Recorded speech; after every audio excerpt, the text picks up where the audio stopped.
What's up, everybody? Welcome to a brand new episode of Granny's Peach Tea.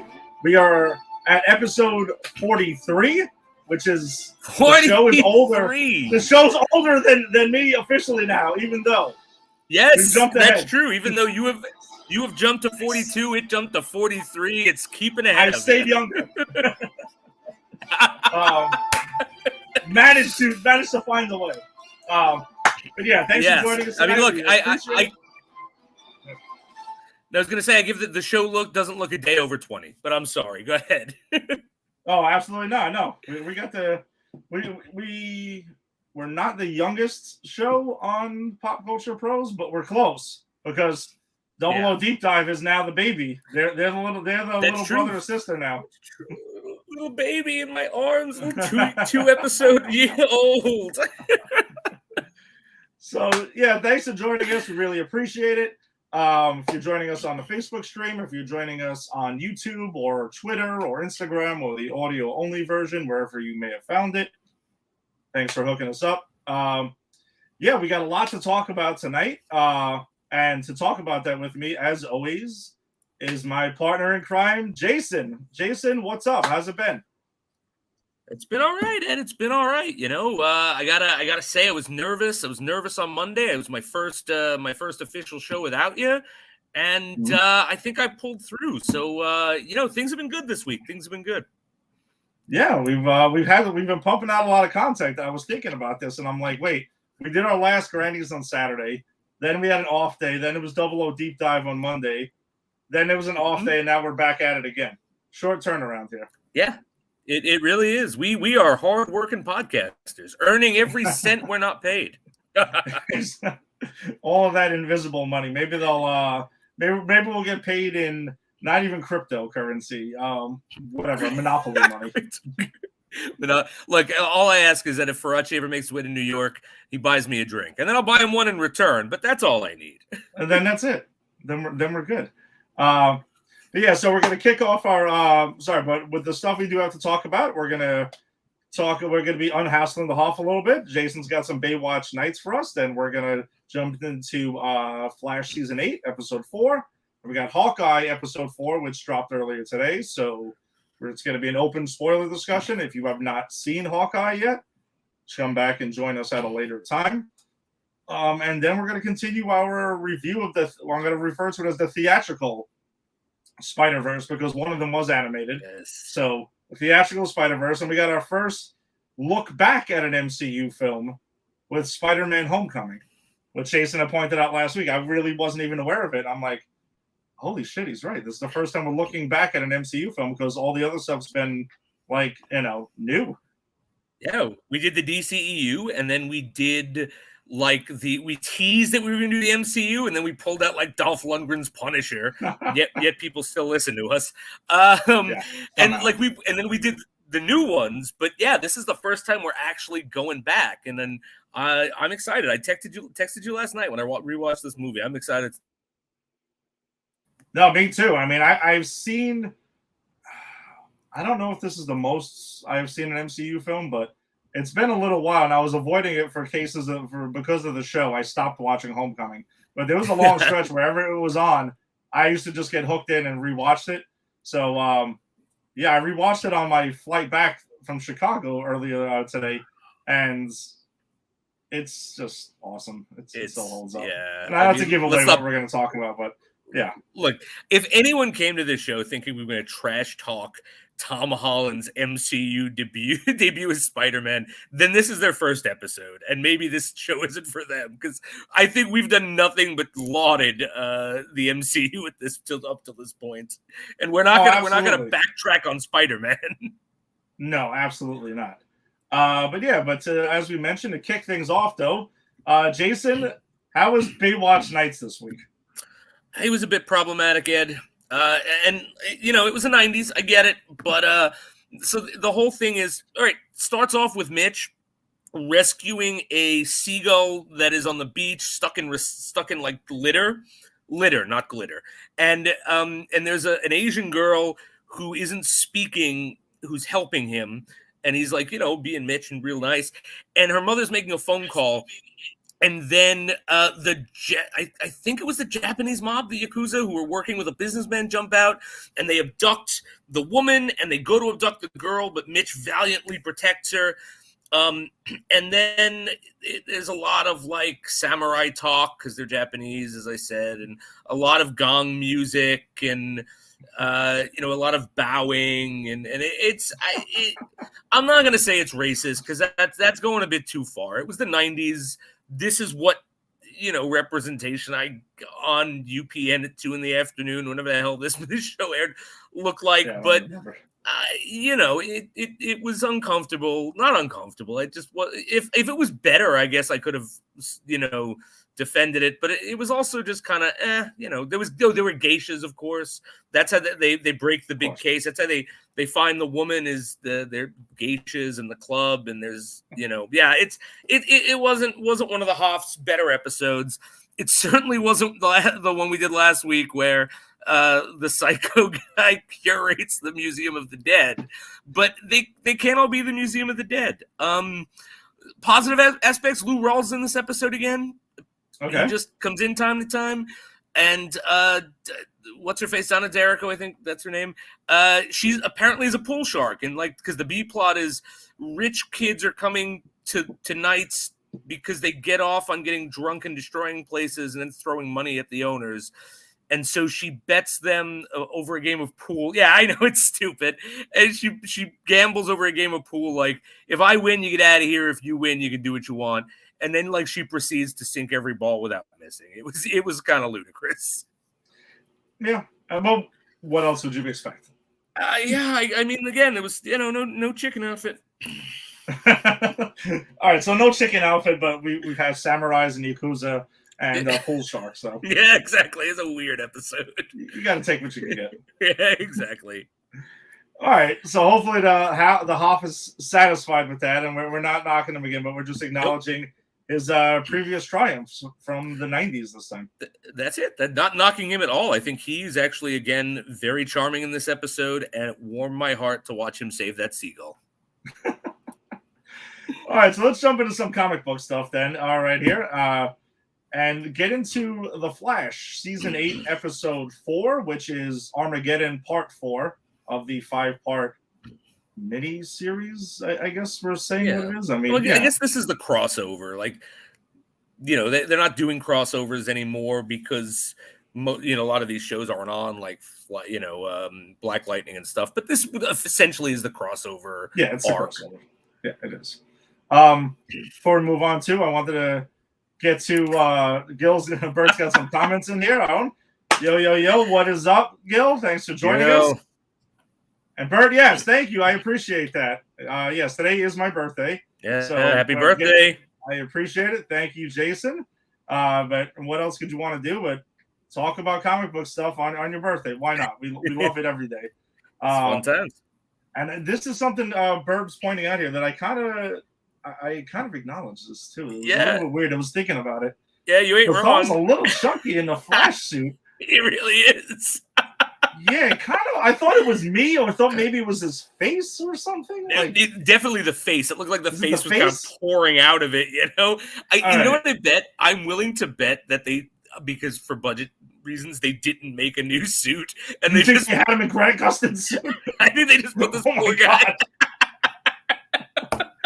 It's certainly possible. I mean, wow. I mean, Grant Gustin's in ridiculous shape, and if anything, some fans have kind of shit on him online for saying he's too skinny to be the Flash at times, which is why you get what was it, an episode or two ago when he got that. When Ray Palmer acknowledges, hey, you've been working out. He's like, I appreciate that. Thanks. That was a little tip of the cap to the online BS that was going on. Grant Gustin's not in shape enough to be the Flash. Okay, buddy. Get out of here. Stop it. Yeah, please. So, in this episode, which Armageddon is rolling on, it picks up in the beginning where we see, it backtracks a little bit, and we find out, why they were getting together and stuff like that, and kind of why everyone was upset to see Barry, because we didn't really know that last week. Everyone was kind of ticked off, and everyone was lauding E-Boy Thawne, but we found out that he went back in time and pretty much erased Barry from the timeline, and they were waiting for the timeline to solidify. And it was like very Back to the Future-ish, where he was like disappearing. It was. Especially he's up there playing Johnny Be Good while his parents are trying to kiss his hand. Oh no, I'm sorry, that is Back to the Future. Oh yeah, that's what it is. Yeah, even like Iris at one point is just like, "Are you okay?" Yeah, and his hands disappearing and stuff. Right. Well, whatever. I get it. It's a way to like communicate that's happening in a time travel show. I was good with that. But we catch up with in 2031 in Central City, where Batwoman is there, and Alex Danvers is in town and stuff, and they're there pretty much helping out Team Flash, which I wasn't sure. Kind of sounded like they were Team Flash, but I don't know. That part was a little murky to me. Yeah. I just guessed they were in town. I figured they were in town. It looked like they were there to hang out with Iris. So they were getting married, right, or something like that. They're like he was like proposing or something like that. Yes. Oh yeah, that's right. They were getting married. You're right. They were getting married. About getting cold feet.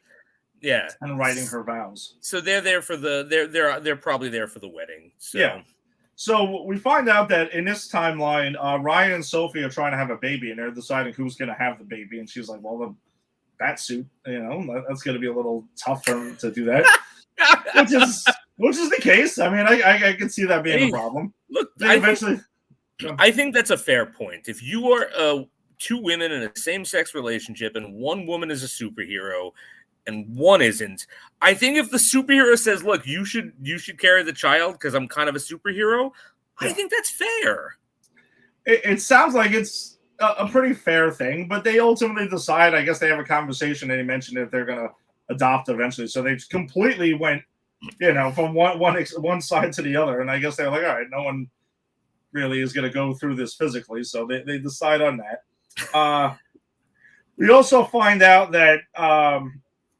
This Barry Allen. So pretty much what happened is E-Boy Thawne became the Flash. He was struck by lightning, the particle accelerator, and everything. He just did everything the Flash did, that Barry Allen did, and became the Flash. And Barry Allen in this timeline was the Reverse Flash. So I guess he automatically got angry at that point and was like, trying to top him. I just wrote it off as that. I'm kind of guessing that.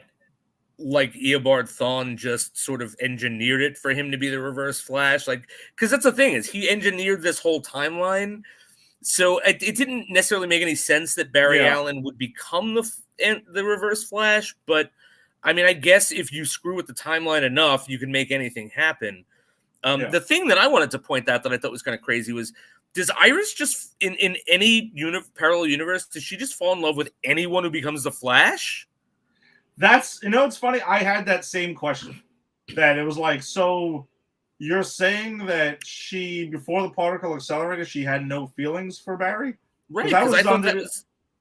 Yeah. But then they kind of later in the episode, they mentioned that he is like the paragon of love, and their love still breaks through, and it doesn't matter what Thawne did. So I guess they kind of backtrack on that and straighten things out with this question, but it is a legitimate question because I had the same thing, and I'm assuming maybe he poked and prodded like certain things to happen to push her in that direction. I guess. I mean, do you think Thawne Groundhog Day like this timeline over and over and over again until he got it just right? Like he lived this timeline millions of years to get it this way. I can see him being that psychotic. To go with that, because he's clearly a sociopath and he's just obsessed with being better than Barry Allen. So I can see him doing every little thing, and then maybe he went through it 1,000 times before Iris actually fell in love with him or whatever. But then they also mentioned that she got cold feet writing the thing, so the whole time I guess she felt something was off with it. Whatever. So we find out that then Barry Allen in this timeline and Damien Dark, they killed Ray Palmer. They killed the Legends because they mentioned Sarah Lance being dead, and Nate and Cisco, who was the head of Argus at that point. So we know now what their motivation was to be angry with him. So Barry has until the end of that day before the timeline solidifies to pretty much undo this before he stops disappearing and all that. And he also can't time travel because if you guys remember, anyone listening remembers, he had Black Lightning take most of his speed last. So like he's stuck there, and he doesn't have enough speed force to jump around in time and fix things. So it's imperative that he figures it out within that time frame, which I thought was an interesting way to give this episode real stakes. Yeah, I agree. I agree with you. That was definitely a way to get his motivation correct. And of course, we find out through love. Through love. Because he's a paragon of love. He finds the way to dig deep down and get that speed back. And gets the emotional push by Damien Dark, who apparently was his partner in that, who he tells him, in my timeline, your daughter's alive and you sacrificed your life for hers. Because we find out in this timeline, Nora's dead. Yeah. So, and I really like that. It's funny because I hated Damien Dark when he was on Arrow. That's kind of the season of Arrow I stopped watching. Mm-hmm. But I actually really started to like him from Legends, and I love him in this episode. Like his arc is like, oh, we're gonna torture some people. Oh, you're not the Barry Allen I know. Oh, wait, my daughter's alive. Okay, you know what? Yes, I am a person who will sacrifice myself again to bring her back. Like, I really dig the arc that they gave him throughout the CW verse. I like him. I like him as an actor, where he seems to have fun playing over the top villains, but kind of has like a wink to the audience with it. But then he's also fun in parts like in Captain America: The First Avenger, like, and we see him in there. And then he was also in the new Resident Evil: Welcome to Raccoon City. Yeah, he's also. Me and Rick went to see that. I think you're a fan of the original games, right? Yeah. I hate them because I suck at them. Okay. But I do enjoy. I try to play them. Like, I am a fan. I just suck at them. Okay, so I love the first couple of Resident Evil games. This movie is extremely faithful to those first couple of games, so I think you'll get a kick out of it. I think I like it. As a movie itself, it has a lot to be desired. Okay, but again, you'll find it entertaining and just be like, "Oh shit, I remember that from the game." Yeah. Okay, then I'll check it out. Cool. Yeah, me and Rick were joking around, and we're just waiting for the stairs to go. And they were running up and down and stuff. Did someone play Moonlight Sonata? No, they didn't, unfortunately. Because that's one of the big things I remember from the first game is you had to get into the room with the piano and find the sheet music for Moonlight Sonata and play it to open like something up to get to the next level. If I'm correct, in the movie there is someone does play some music, but I don't think it's the same. Okay. And then something does open up. So there's a piano. There's a lot of stuff. So if you're a fan of Resident Evil, check out the film series, the original one with Mila Jovovich. Yeah. I tapped out after like the first 3 because I'm like, what is going on here? This isn't Resident Evil. Yeah, even that first one. I enjoy that first one, but it's not Resident Evil. No, it's not. But this is more Resident Evil than, I'll put it that way. Awesome. So get back to the Flash then. So Barry teams up with Damien Dark to reset the timeline. They both have their motivations, so that's an interesting thing. We do also find out that apparently Chester and Allegra 10 years back in 2021 went and played D&D. I'm setting it up. And they got it on. Rolled a nat 20 on getting it on. They absolutely got it on. And then Chester was believed to have ghosted her. And then it turns out that she actually ghosted him and left. And there was a whole thing for that. I think the storyline was... Yeah, I think the thing about this episode, this whole episode, I like most of it. I like it to like the last 15 minutes. And then it kind of falls apart. And so this really exemplifies that because I was into them. Oh, okay. They hooked up and then he ghosted her and she backed off and she's complaining about it because she's really hurt because that's how it happened. She's complaining to David Bowie about it, who's not David Bowie in this. I just never remember her eventually name. She is. Eventually is. Well, she's not a... Alice goes full David Bowie eventually. She does. I just meant not in this scene. No. But she, so, Allegra's talking to David Bowie and like, oh, he really hurt me. He ghosted me. And like David Bowie like calls him on it, which I love. She's just like, hey, dude, why just sleep with her and leave? And he's just like, what are you talking about? He's like a hurt little puppy. I love that guy. He's like, what are you talking about? I got up to get some breakfast. I came back and she was gone. And then you find out that Allegra saw him getting the breakfast and actually ghosted him. And it's like, so, all right, I get why you did it. The whole explanation of people don't stay and I got afraid, so I bolted. But it's like, then why are you making this? Why are you shit talking this guy, making him look bad? Like he didn't ghost you. You know he did probably one of the sweetest things you can do after having a night of intercourse is you got breakfast. Yeah, he wanted to have breakfast in bed. He was all in love and all of this stuff.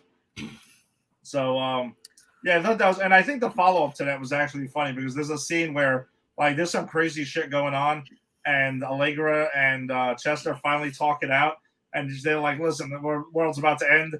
I love you. I love you." And Frost, Caitlin Frost is like her reaction in front of them when she's like, "Oh my god." I actually was laughing out loud about that. That was pretty funny. But by the way, why is Craven the bartender part of the Flash mob now? I mean, dude, I get they set him up last season, but like, why? So if Barry Allen's become the Flash, Craven the bartender is a good guy who's working with the Flash team. Like, what? I don't know, but there was also a scene where they came out of a fucking room with the tie on it at the wedding. Wedding, yeah, like Barry, because they come out like, "Oh, guys, what did we miss?" They're like, "Oh, the fucking Reverse Flash just showed up." Well, Jason, what did we think they were doing? Well, I think they were getting it. Oh, there it is. There's a lot of that for this episode. There really was. Actually, there's more sex implied in this Flash episode than there has been in any previous episode, with maybe the exception of the one episode where, like, Iris and Barry kept trying to sneak away to screw, you know? They weren't even getting it on. They were just trying to conceive. Exactly. So there was that. So that street fight you mentioned with Damien Dark against Faye Craven, we'll call him. He's like Raven. He's like Raven the Hunter. And and the new Adam also. So he goes, and we also get Adam in there. So they have a whole battle in the street, which I thought was pretty cool because he's trying to fend them off, and while he's using his magic to talk to Barry. And then when Barry, before he goes to, because we find out Barry has to pretty much create Armageddon in order to destroy that timeline to recreate his own timeline and go back. So Armageddon has to happen. So he has to create it. And he goes to the apartment before he does that. And he's like, listen, he goes to the loft and he's like, listen, this is the Iris. I want to tell you that, I love you and all this other stuff. And then, E-Boy Thawne shows up. His version of Flash shows up. They have their conversation. And she has the negative zero gravity gun or some crap like that. Something. Yeah, Batwoman gave her. Yeah. The thing that'll disrupt the Flash's powers, pretty much. Exactly. And she chooses to shoot E-Boy Thawne Flash instead and believes in Barry. And, I thought she was going to say, run, Barry, run, like usual. And, she goes ahead and believes him and runs off. And then there's that whole thing. So Armageddon ends up happening. So it turns out Despero was right. Partially, he was right. Yeah. He did see what he saw. But once he comes back to the regular time, he explains to Despero, because Despero looks like he killed Team Flash. Yeah. Yeah, he was, and he was up to Cecile. Yep. And he was about to kill her, and then Barry shows up, and you see the whole timeline get fixed. And then he explains to him, like, dude, you left when shit was hitting the fan. You didn't even know what was going on. Total misunderstanding. Thawne was chasing me, and that's what caused this whole damn thing. And Barry, through love and being the paragon of love, still outran E-Boy Thawne as the Flash. But then we find out E-Boy Thawne is back in the suit. Looks like he's going to go talk to Gideon because he was in that room. Right. But in Star Labs. Didn't they destroy Gideon? Exactly. That's okay. But Gideon doesn't pop up there, but he was in the room, in the safe room. Right. So I wasn't really sure what was going on. Yeah. So, there's something. But the episode ends, though, with something we would be hyped up about, that Joe is back because he calls Joe and he hears his voice. So Joe West is back. Awesome. I hope that actor is in many more episodes because, again, like without he was in my top 3. It was him and Wells and Cisco. And it was great to see. It was great to see the actor who plays Wells back as Ian Barthon. I love that guy. I wish he did other things. I don't know anything else he's been in, but I would just like to see him act because I think he's a really great actor based on just the many roles he's played as Wells over the years. Mm-hmm. But yeah, Joe's back, and I'm very excited about that. And I also noticed, by the way, he's in the opening, which he's been in the opening. So I guess maybe I was wrong. Maybe he didn't leave the show. Yeah, maybe he just said, "Hey," or maybe someone said, "Hey, you're not going to be in Armageddon." That's it, you know. Which is I'm fine. I just wanted to come back. Exactly. So, all right, before we move on, let's get to comments. It's been a little while since we've heard from Martha. Rick, just dropping in a Martha. Rick, why did you say that name? It's always needed. We haven't had a Martha mention in a little while now. It's been a while. It has been a while. Well, because we left the DCU behind, and I don't think there's any Marthas in Marvel, right? None off the top of my head I can think of, but we've dropped in Martha mentions during Superman and Lois. That's true. Well, we also haven't had Superman and Lois in a while, and that's true. What's up, Rick? How's it going? Thanks for joining us. Thanks for joining us. We always appreciate it. Dude, you need to let me know when you're coming on for Hawkeye, all right? We only got a couple of episodes left, so yes, you missed the New York episode. Yeah.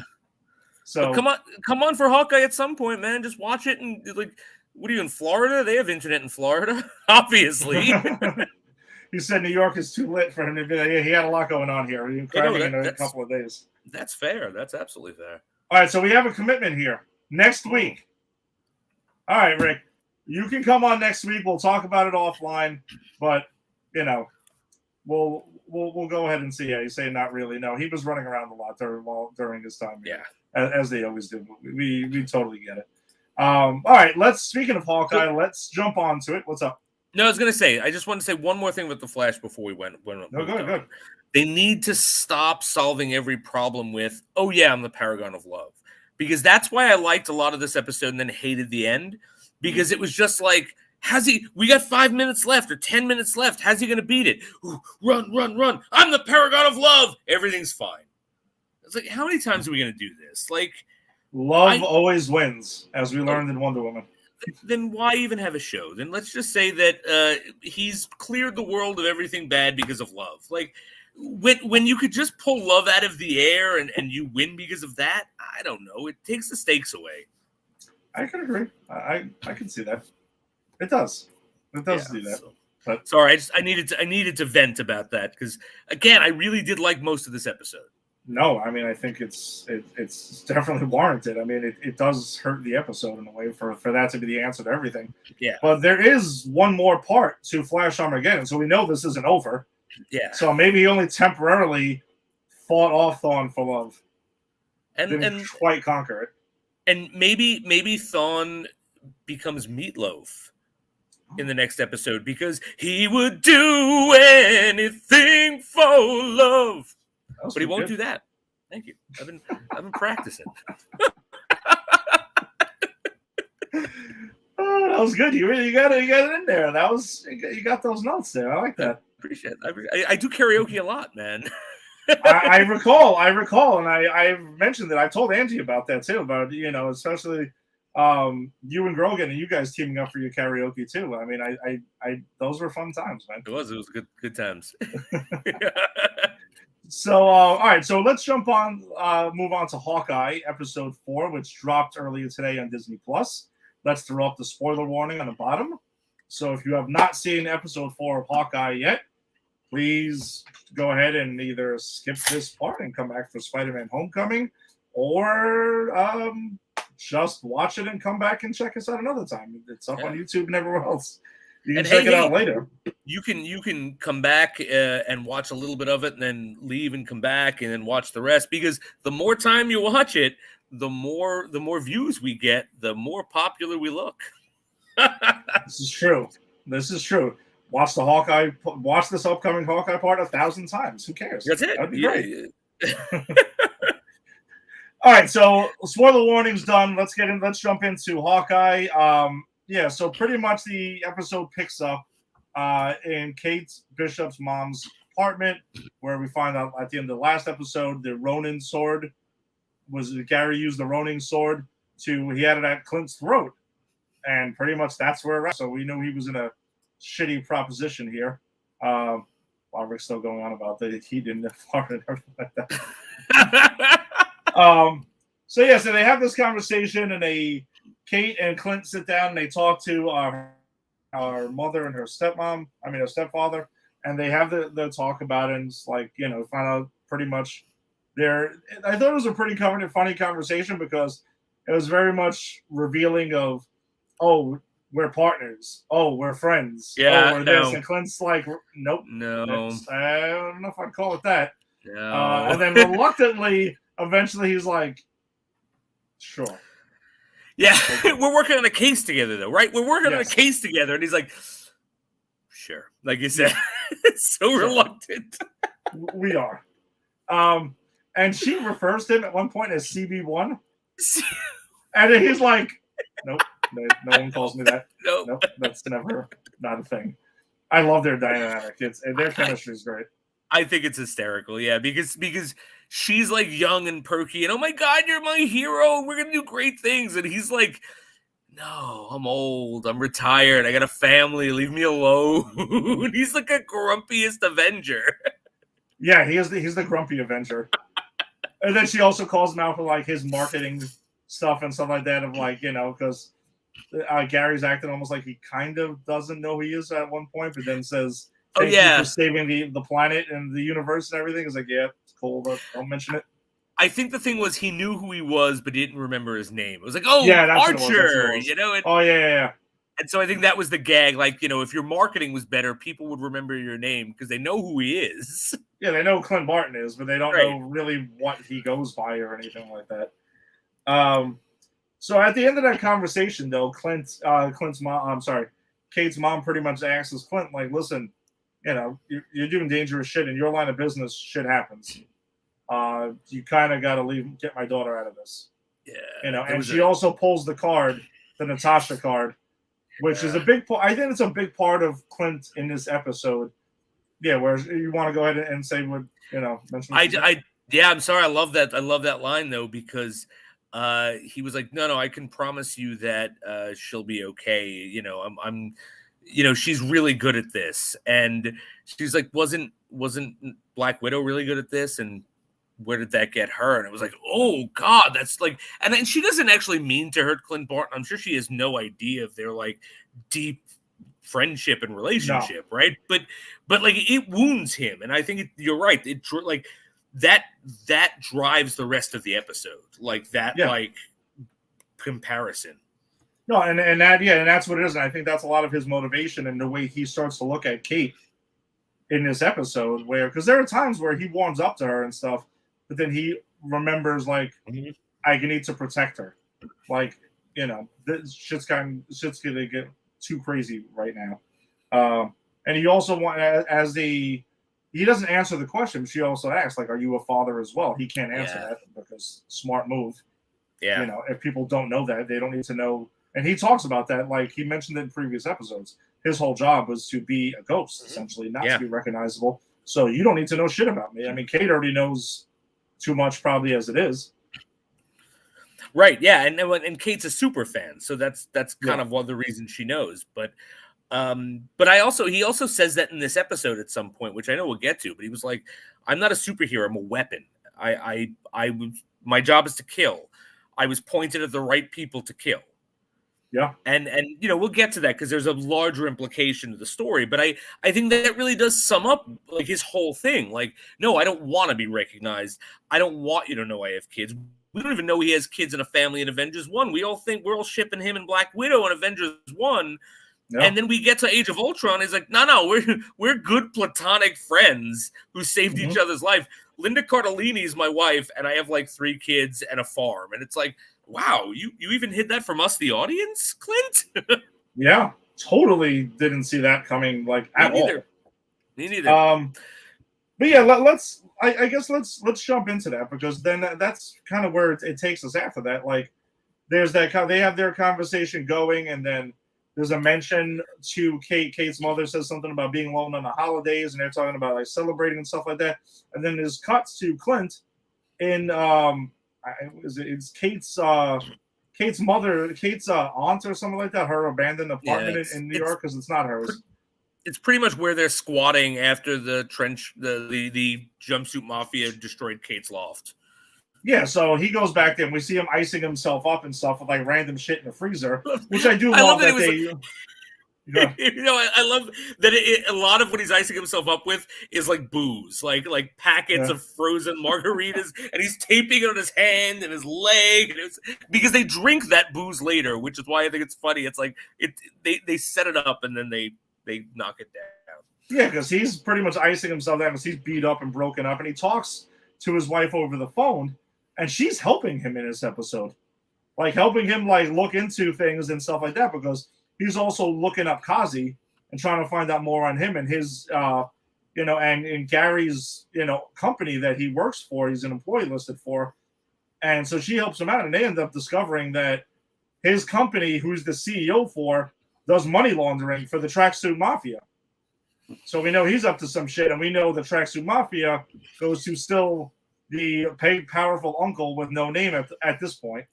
Which I think after the announcement that Kevin Feige made this week about Charlie Cox, I think I would be incredibly surprised if this was not Vincent D'Onofrio's Kingpin. I would be incredibly surprised if they brought one and not the other. I will say that, yes, 100% with you. Through that whole announcement, I think the timing of that was very interesting. And plus I just think the laugh and everything in episode 3 was Vincent D'Onofrio. I think he's like you can listen to him laugh in other movies and shows he's done. That's him. I mean, agreed. Yeah, it's not a mistake. And again, if you're gonna bring Charlie Cox, which you should, because he's amazing, and I'm so happy that they made that announcement, that I don't have to wait until and see, and like, because I love Charlie Cox as Daredevil. But if you're gonna make that decision, why wouldn't you bring Vincent D'Onofrio? He was just as good and just as popular, and he's literally from the same world, the same show. Like, if you're importing one, you can import another. And Deborah Ann Wallace, Karen Page, and the whole cast of Daredevil.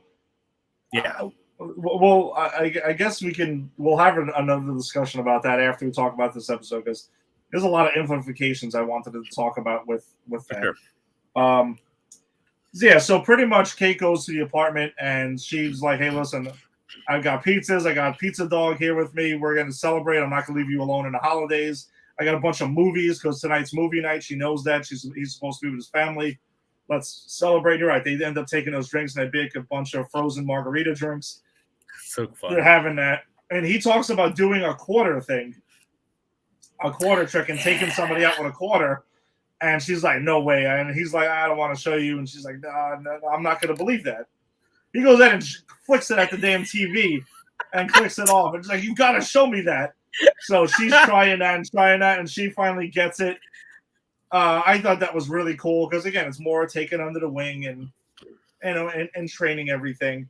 Yeah, and it also shows that Hawkeye is not just, his thing isn't just a bow and arrow. He's got like insanely good hand-eye coordination, and like he's almost like Bullseye, in the sense that like anything in his hands are a weapon, except like Bullseye is like, oh, Bullseye's super cool because he could kill you with a piece of chalk, and it's like, yeah, Hawkeye has some bow and arrows, but it's like I think their skill set, because they're not powers, it's a skill set. I think it's very similar.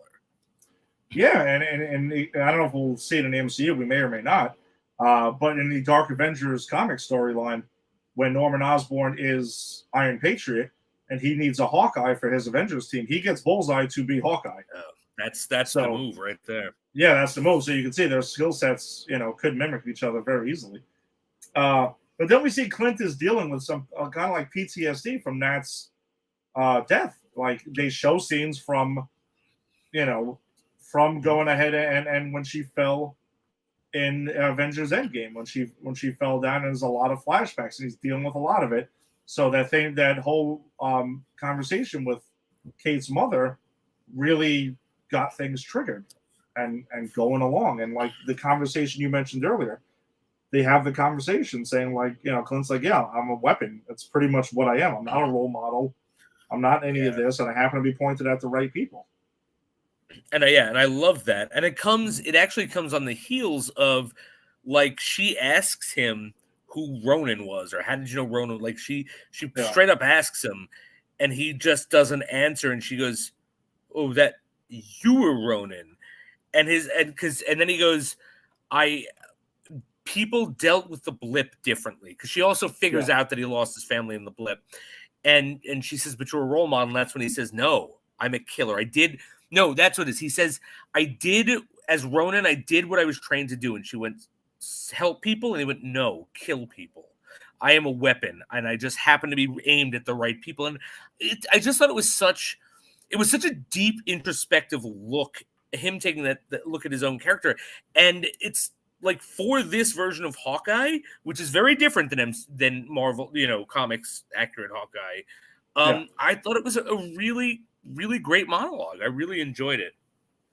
No, me too. And he also thinks about his family, and they show the picture of them from the beginning of Endgame with on the farm and stuff like that, what they were doing. So yeah, I thought that was a pretty interesting thing, and that pretty much carries on for the rest of the episode. But then he calls into, he calls into his wife to keep helping him out, to look into Kazi and stuff like that, and to look into Gary, and she's really got a lot to do with this episode. And then they find out that there's a Rolex that was missing from the Avengers compound, which is connected to Ronin. And then we also find out that who has it, Echo, is the one who has that. Maya has this thing in her apartment. They don't know that yet, but they're tracking down this Rolex. So Kate and Clint go to this house, and then they find out, oh shit! Like, Kate goes in there, and actually, I'm sorry, I overlooked something. They needed a bunch of arrows. You forgot the LARPing. Yeah, my bad. I forgot about the LARPing. I was overlooking the LARPing for a moment in my notes. So pretty much they need ammo. They go to get some arrows, and they go to the LARPers again, because they're pretty much, the arrows are locked up in an NYPD facility, and the LARPers were first responders. A cool line was, "Don't you have any more trick arrows?" "No, I don't need more trick arrows. Those are my trick arrows." "What do you mean you don't need more trick arrows?" "I have trick arrow heads. You just can't put them on any arrow. You need to put them on the trick arrows." "What if you put a boomerang in the trick arrow?" "Well, no, then it would come back at us." "Exactly, you'd never lose them. But then we'd have to deal with whatever the hell it was doing." Like, I don't want it to come back at me. Right, I love that exchange. It was so funny. That was great. And the fact they had to go back to the LARPers, I thought was excellent too. It's fantastic. I love the LARPers. And there's also something about they need material to make new costumes. Yes. And Kate asks them, for this guy, maybe we need 2 extra costumes. So we do see in some of the promotional material for the show that he has a comics accurate, not with the mask on, with the H, but a more modern comics accurate Hawkeye costume on, and she has her. So I'm assuming that's how they get their new costumes, through the LARPers, which I thought was funny, because I thought we were done with the LARPers completely. Yeah, I did too. Apparently not. I'm glad apparently we were. Not. And I love the scene where the police, the LARPer cop, brings the arrows, and he goes, "All right," and he goes to take the bag, and she goes, "Wait, you didn't bring your own bag? This is my bag." And he's like, "No, I didn't. Can I just? My wife bought me this bag. It has and it says like something embroidered on it." Like there are just moments, there are beats in this episode that are just like, that's so weird and funny and real, Yeah, and he has to borrow the bag because he doesn't have his whole thing. I just think it's hysterical, like, because it's not something you would think. Normally in a movie or a show like this, it would be like, "All right, here's your arrows, got it. All right, here's the bag." But the fact that we stop and have a conversation that Hawkeye didn't think to bring a bag, and this woman doesn't want to give up her bag that her wife gave her, I thought was just wonderful. And I think those are things we're only going to get. Like, this is the advantage of an MCU show versus a movie, because for runtime for a movie, you don't have time for this shit. But on the shows, exactly, you could explore more beats like this that are hilarious. Yeah, absolutely. So back to them. Then they go and they track down the Rolex. Clint's wife is helping him as well, and then they track it down. They find out it's in Maya's apartment because Kate breaks in there and she's using some trick arrows, and she sees these like flashing lights and stuff like that. And he's like, "Oh shit, that's what this is for! Like that's Maya's apartment." And then there's a full-out brawl between Kate and Maya, which is wild. And she is like kicking the crap out of Kate. Yeah. Meanwhile, Clint's on the roof across the street, and he's got his own shit to deal with. The person that we saw with the goggles in the trailer that we mentioned last week, and we do find out that the new Black Widow has been hired to go. Yes. No, well, he believes Clint says that someone's thinks. hired a Black Widow. Yeah, but we know that she was pointed there by Val and the post-credit scene of Black Widow. So yeah, she's there to pretty much get vengeance on her for her sister. Yep. And I love the moment where he cuts out for a minute and Echo comes in and Kate's fighting Echo, and then he comes back in and he's like, "Yeah, Echo's here." And she's like, "I know. Why didn't you tell me?" "I just did." Yeah. Well, can you come here and help?" "No, she's on the roof. I'm fighting her." "You're not fighting her. I'm fighting her." Like, I thought, again, I really appreciated that. And I appreciated them stretching the mystery of who he was fighting, Yes. Because we all would have thought immediately that was Echo, the way she was throwing down and really going toe-to-toe with him. Yep, absolutely. But then, yeah, she's unmasked. And pretty much at the end of the episode, where Clint sees Kate falling off the roof, and I think he also got flashbacks of when he was reaching out for Natasha, but then there's the lights where he like knocks her off and lets her land on the lights and say, "Listen, get out of here. She'll be safe this time," and that's it. And yeah, he even says something along the lines of, "Yeah, shit just got really real right now. Yeah. So I need to keep you safe." That's what this is about. It's not like he hates her or anything, but that's really more what it is. He's just trying to protect her because, again, he sees a Black Widow assassin trying to kill him. He assumes that one of their enemies has hired a Black Widow assassin. He knows the implications of that. He doesn't want to lose someone else that he cares about, because obviously he cares about Kate Bishop, because why the hell else would he be sticking around if he didn't? And they mentioned that too throughout the episode, that he's staying there to keep her safe. Absolutely. And that's absolutely why he's there. And then, that this is it. Well, no, there's a Black Widow. You can't survive a Black Widow. I might not be able to survive a Black Widow. Get the fuck out of here. I'll deal with this. You got to be safe. And I appreciate that. It going again with the theme of he's having PTSD. He is messed up that he couldn't save Black Widow, because anyone who remembers Endgame, if you're watching this, I'm sure you do. He wants to he intended to kill himself, and he does everything he can to make sure she doesn't kill herself, and he fails. And the fact that he's able to sort of save Kate, for him, it's like, okay, I've saved one of them. Now get out of here. Again, beautiful moments. And he also might be thinking the person that hired this Black Widow could potentially be the person in charge who does hire assassins for things, implying Kingpin, which takes us back to the conversation before. So Kevin Feige on Sunday night with an interview with Cinema Blend confirmed, he goes, if Charlie Cox, if we choose to use Daredevil, then Charlie Cox will play that character. He will be our Matt Murdock. He will be our Daredevil. We just don't know when or how that's to be seen. I also don't think you're going to bring this up out of nowhere and not have that planned out, which we know. No, this dude is like Batman levels of planning out ahead of time. So, and we know Charlie Cox is confirmed for No Way Home, right? Like at least like a cameo. That's been a heavy internet rumor for the last 2 years or so. Okay, but it's not confirmed.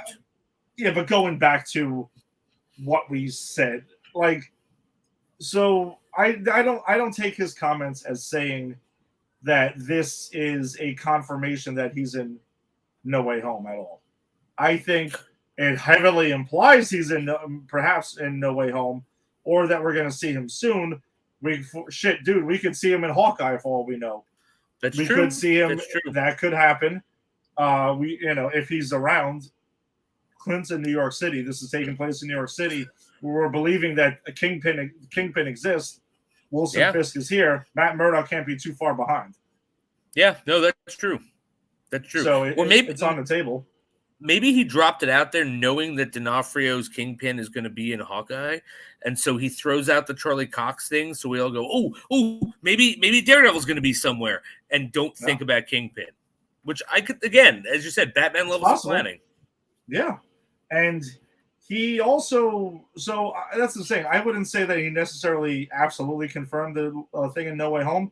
Is it going to make me believe more that Charlie Cox is in No Way Home? Yes, I'm going to believe he's in it. Hopefully he's in it for a reason that serves the story, and it's not just like, hey, remember me? I'm Charlie Cox. I'm Matt Murdock. See you later. That would be weird. My guessing is it's going to be Peter needs a lawyer to help him get out of the shit he's in, and he makes an appearance in the first half an hour of the movie. Right, yeah. And I think if he's in it, it's a cameo. I don't think it's anything huge. I think it's like, as you said, Peter needs a lawyer. Hey, I'll do it pro bono because you're a kid in Spider-Man, and I'm not telling you this, but I'm also a superhero, so I'm going to help you. And I'm not even going to say that. The audience doesn't even know that. I don't think we're seeing him if he's in this movie, we're not seeing him in the Daredevil outfit at all. No, I think it'll be just as Matt Murdock, and that's it. He'll just be Peter's lawyer, wink to the audience, essentially. Yeah, and that's pretty much it, which is fine. That's all we need. I'm good. That's all I need. Just to know he's going to be here. Just because you don't say, "Oh, if we're going to use Daredevil, we'll use him," but we don't know if we're going to use Daredevil. Shut up. You're going to use Daredevil. Daredevil's one of your most popular characters, like street level characters, and you wouldn't say if we were going to do it, we would do this. That's like O.J. Simpson writing a book. If I did it, this is how I would have done it. No, you did it. Come on now. So like that's the thing. Like it's a weird thing to say. So I'm very happy to know that Charlie Cox is at some point, whenever it is, going to show up as Daredevil in the MCU because I think he's perfect as the role. And I think it's also nice to see that essentially in the same couple of years, the Snyder Cut movement online helped get that made, and now the Save Daredevil hashtag has been going on since the show got canceled. And you got big studios listening to the fans, and giving them what they want. Well, Kevin Feige is good about giving the fans what they want, even when the fans don't know what they want. Like I'm not saying he does it all the time perfectly. We've talked about some missteps here and there, but I think for the most part, Kevin Feige goes, you know what? I think this is what the fans need, and the fans say, "Oh, I want to see Aunt May do this and that, and it's ridiculous and it's stupid." And he goes, "You want that? You don't need that." But I think when the fans go, "No, we want Charlie Cox just to remain Daredevil," he goes, "Yeah, I think you need that, so I'm going to give it to you." And I think that's like his magic with these movies. And that's what you want, and that's what sometimes DC is missing, that they don't have a guy like that to oversee everything. Right. So, maybe once he's done with the MCU, they can hire Kevin Feige to do the DCEU properly. Oh, sweet Jesus. Man, that guy's got a lot on his plate, man. A whole lot on his plate. Also, he's producing a Star Wars movie. So, wow. Yeah, he's all over the place. Like that's a guy that literally prints money, man. It's insane. That's what he wants. Insane. So listen, I definitely think we're getting D'Onofrio's Kingpin. Now, a lot of talk now about episode 5 of Daredevil might break the internet. That's the big thing now that's being said. You mean Hawkeye? Of Hawkeye. Yeah. Episode 5 of Hawkeye is going to break the internet. So, wow, okay.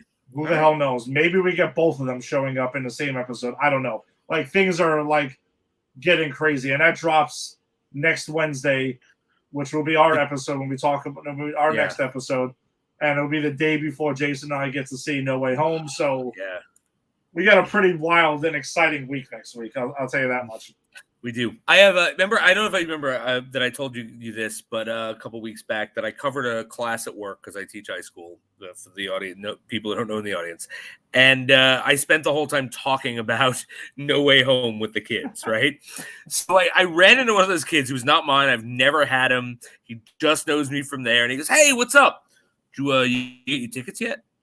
Like all my students are coming up like, you get your Spider-Man tickets? You got your Spider-Man tickets, right? And I'm like, and I always say, yeah, I'm going like Thursday at 3:30, like as soon as I leave here. And they're like, you're going from here to there? I couldn't get, I had to go at 6. So I just like the buzz in this movie. Like I love it.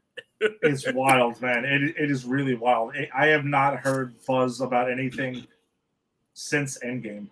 Yeah, same. Since Endgame. And I know we had COVID in between, and that kind of put a damper on things. But I'll be honest with you, like, as much as I loved Shang-Chi, and I really enjoyed Black Widow, and I enjoyed Eternals, I think I would not have been. I guess in Eternal. Well, I did see actually all of those in the theater, but I wouldn't have been.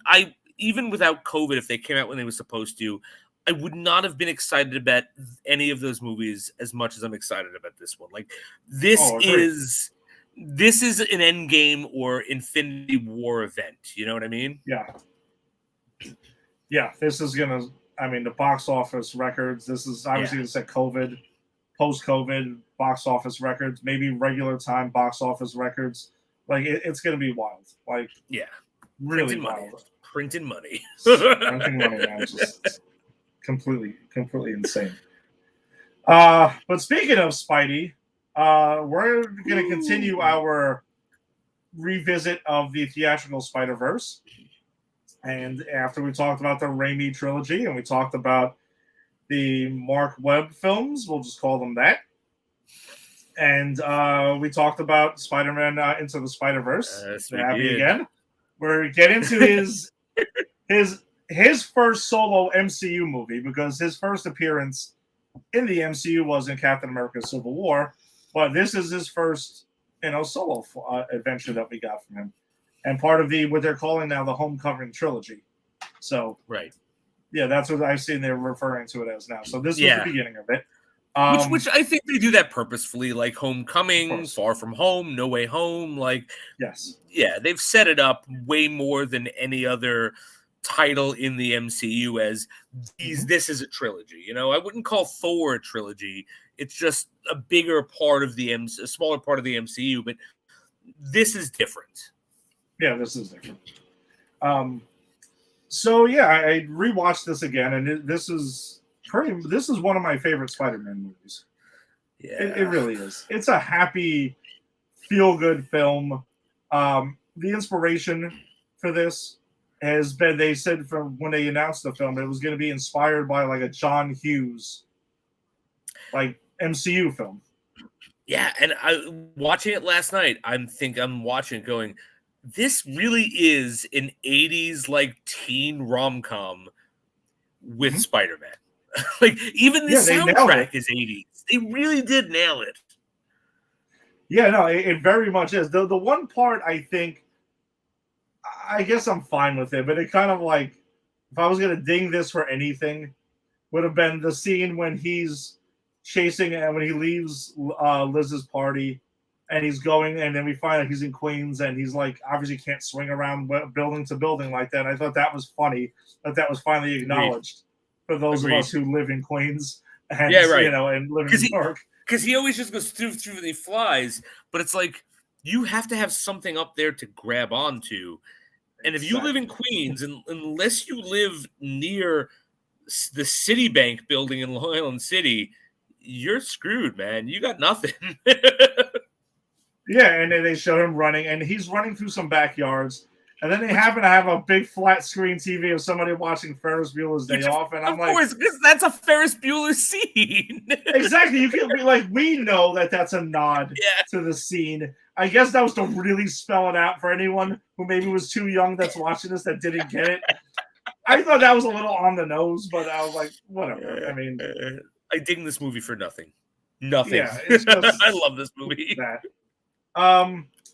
And I guess let's go through characters like we could, kind of how we talk about these things, and let's get into Tom Holland's Peter Parker and Spider-Man. Fantastic, and I think it's a very different, a much younger Peter Parker, because we get true high school Peter Parker. Yep, he's like 15, 16 in this. Yeah, he says he's 15. Yeah, that's it. Yeah, so That's what we get. He's in the sophomore year of high school. He's been Spider-Man for, I don't know, a year maybe. This is like best Spider-Man year one. And the Parker look is involved at certain points, especially in the scene with the big twist when we find out who Liz's father is. I love that. Dude, when I saw that in the theater, I'm pretty sure I saw this with you in the theater. I think this was one of the first ones I joined you with. We've been seeing them all since.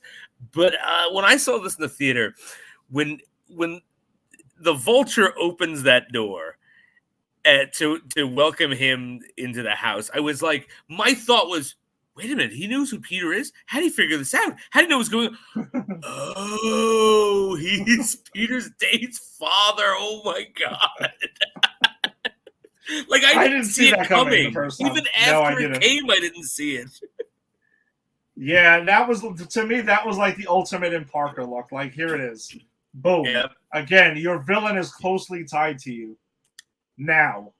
And that scene that he shares in the car when he's driving them to the homecoming dance, when Peter and Liz in the back, dude, the tension in that scene, you can cut with a fucking like knife. It's insane.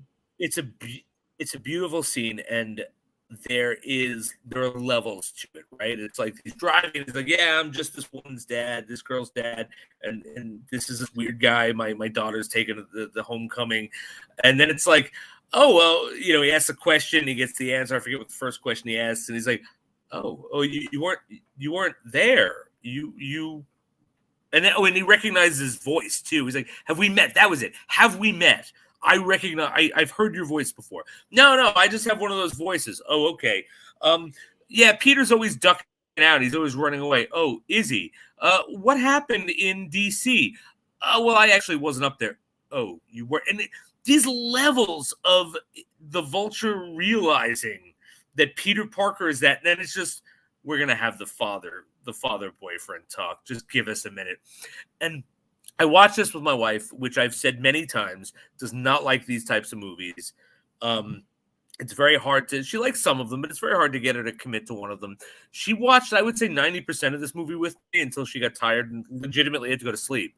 But she was enjoying it so much. And what she said to me at the end of that scene, when she went, I didn't know Michael Keaton could be so scary. Yeah. Because he is legitimately terrifying in this scene. He is, especially when he figures it out and the light bulb goes, like, oh, wait, you were in DC. Oh, you were at the house. Yeah. Oh, wait, you left the party. You keep dipping out. And then it's just like, oh, and good thing your buddy Spider-Man was around. Yep. And you can tell, like, it all clicked right there. One of the best scenes in the whole movie. It is. I think that is my favorite scene in the movie.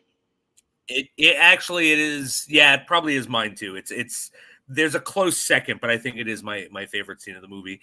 And I also love there's no villain bullshit, right? He goes like, as soon as his daughter leaves, he goes, so Pete, does she know? Know what? No, stop. You know, no, let's get through. I know you're fucking Spider-Man. You know you're Spider-Man. Does my daughter know? You know, like, and he doesn't say that, but that's kind of like the gist of that conversation. Like, no, cut through the BS. We both know what's going on here. I'm going to give you, now you have a chance. You go in there, you show my daughter a good time, not too good of a time. Yeah. And you forget all about my business and I leave you alone. You don't, I kill you. And it's chilling and it's terrifying and it's perfect. And he just pretty much tells Peter, like, you know, I'm going to do this to protect my family. That's what I'll do. Yeah. I'll kill you to protect my family. So that's pretty much it. Like you said, cut straight to the chase. Like, let's go to the chase. Let's get right to it. So Peter learning along the way. I know there's some fans who have issues with, Iron Man Jr. Look, his suit has an AI and all this other shit. I don't care.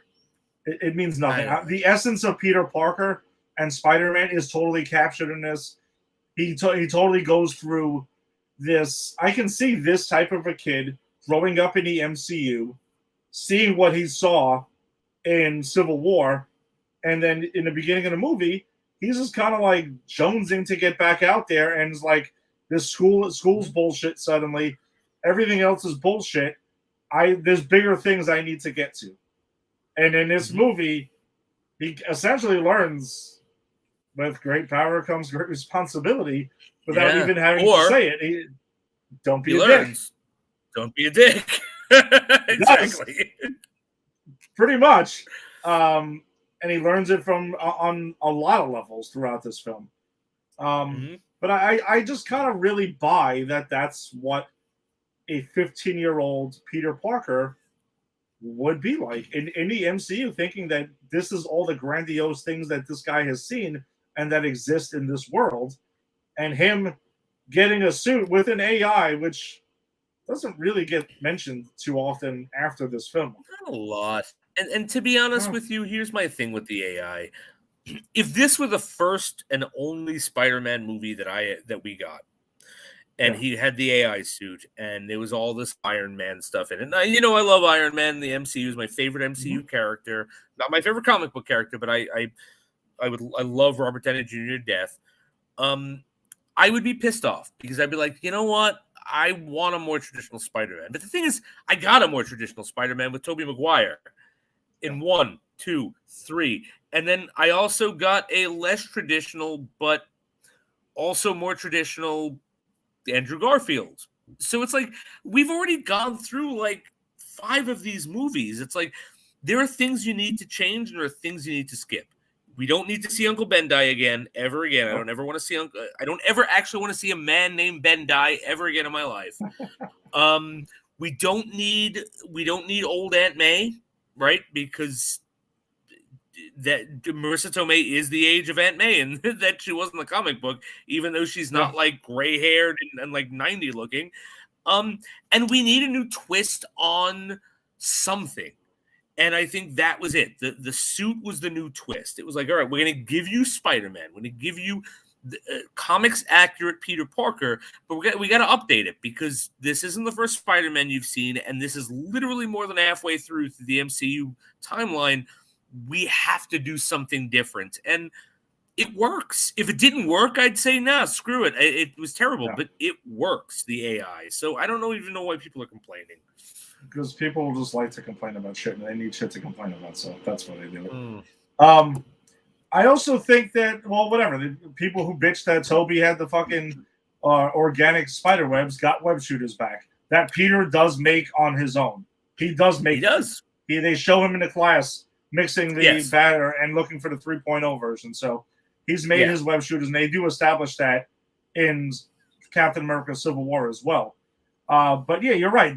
You had to differentiate this Spider-Man from the other 2 incarnations we got, and there's certain things that you got to change. So I think that it's all good. But again, at the heart, it gets the heart of the character correct, and that's what matters most. And then that's what we 100% agree.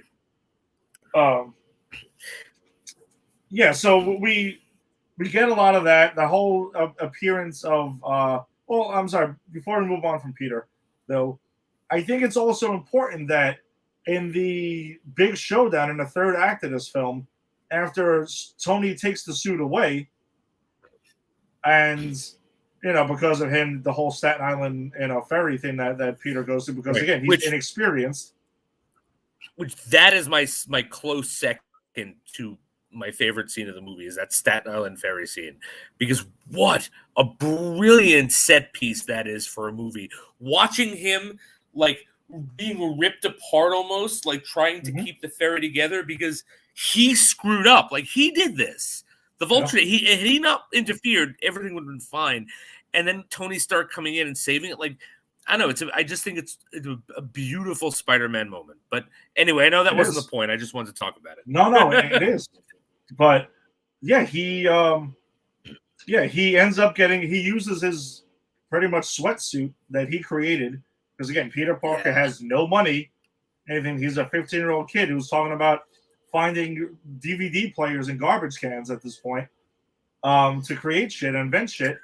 Yes, no, he does, and that's why, to me, it makes perfect sense that this is the way it would play out. He fights the Vulture in the battle and has the whole sweatsuit going, his original OG suit. Dude has a building drop on him that he has to find a way to get out of. And I love that shot of him looking into the puddle that's there, half Spider-Man, half Peter Parker, and he realizes, I'm Spider-Man.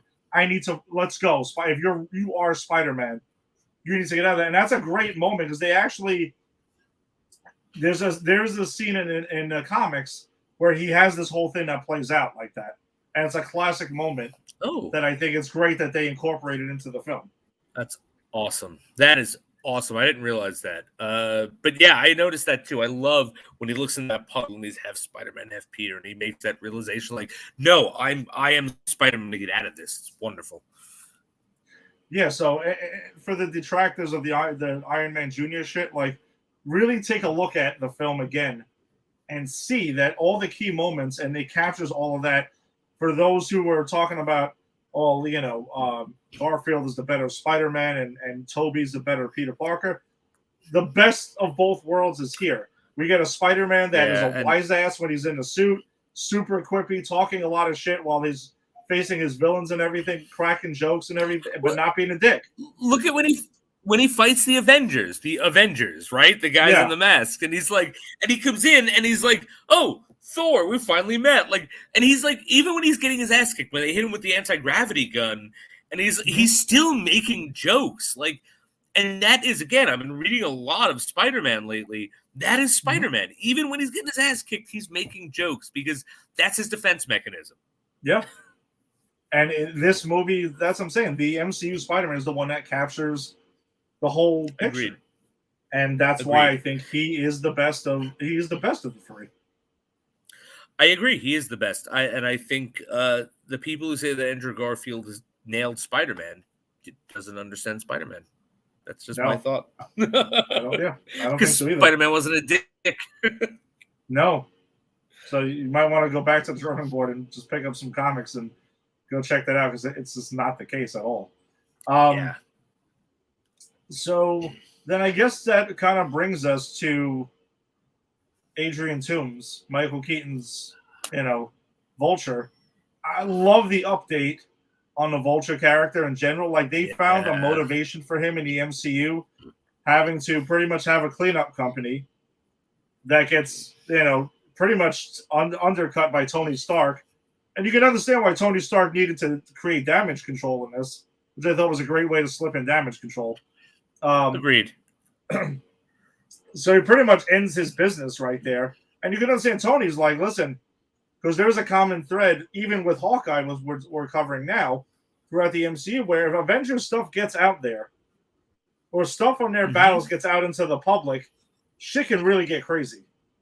And this is another example of that, because Adrian Toomes gets a hold of some of that stuff from the Battle of New York from Avengers and creates an entire pretty much industry, a side business off of it, creating insane weapons that he's selling on a black market. And I'm going to be honest with you. I think this movie takes a shot at big government versus independent business, because Adrian Toomes is an independent business owner, and in the beginning of this movie, he's a good guy. He's not a bad guy in the beginning of this movie. He's a guy who's like, look at this thing my daughter drew. This is the Avengers. I used to draw cowboys and Indians. And I love that the Tinkerer goes, no, they're Native Americans now, which I he's great. Yeah, I will talk about the Tinkerer on his own, hopefully, but I love, so right there it shows this is a good guy who's being left behind, right? He's kind of not with the now because he's gotten older, right?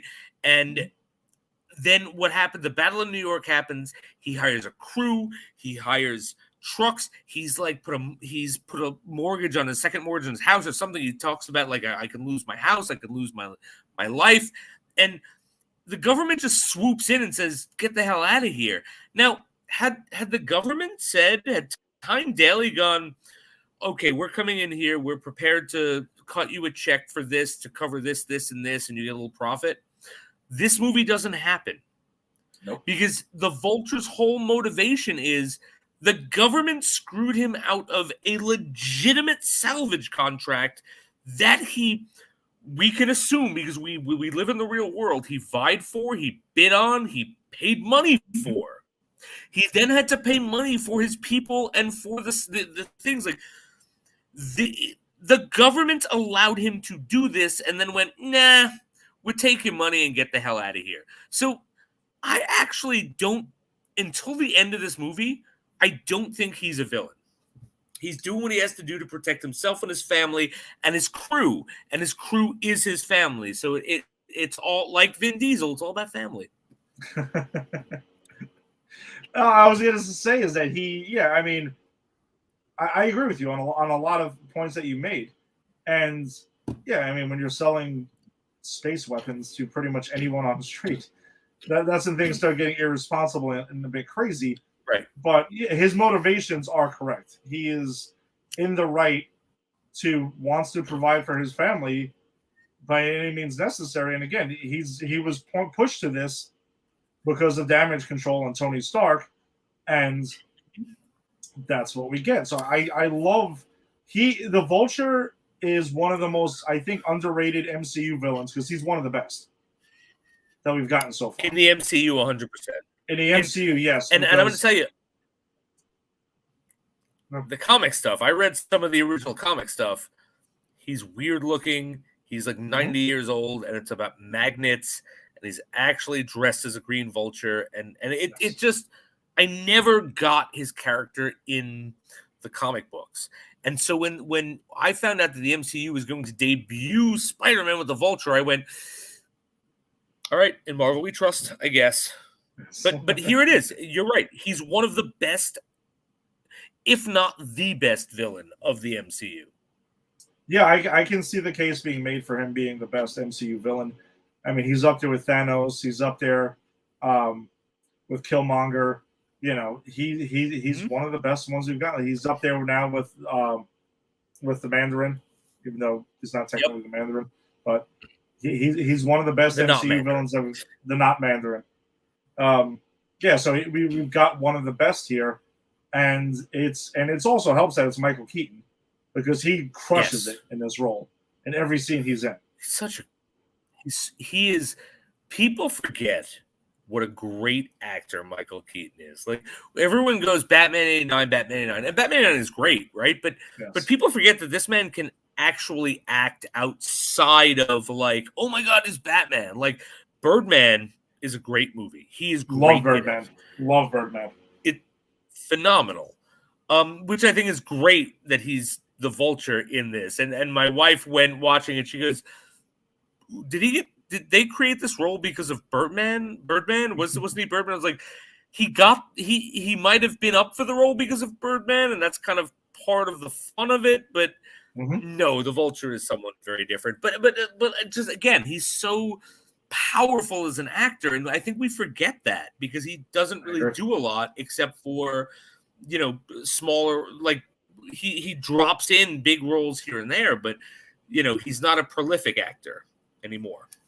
Yeah, and I think what got him going was Birdman.